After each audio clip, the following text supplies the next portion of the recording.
द्वादशी व्रत का महात्मा जो आज हम आपको सुनाने जा रहे हैं।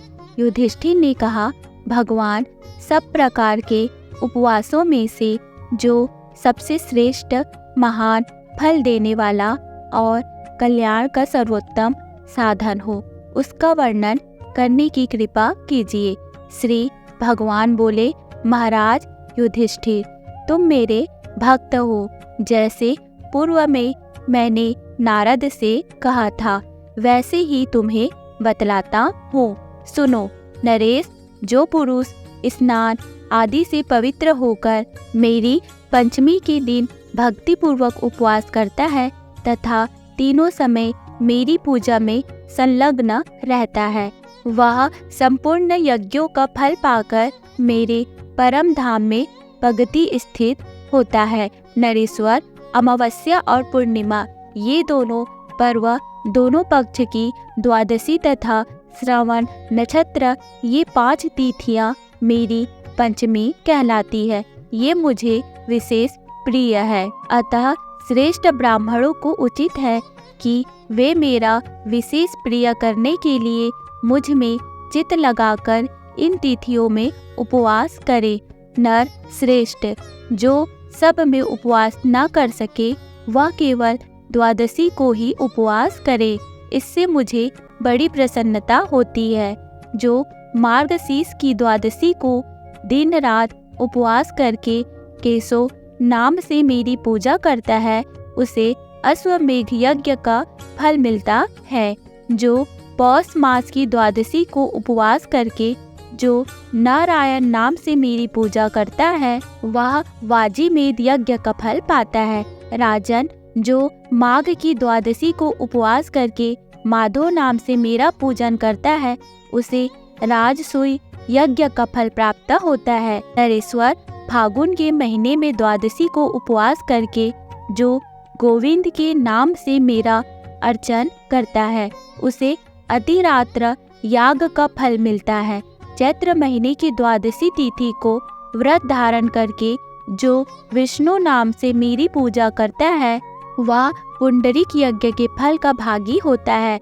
पांडुनंदन, बैसाख की द्वादशी को उपवास करके मधुसूदन नाम से मेरी पूजा करने वाले को अग्निष्टोम यज्ञ का फल मिलता है।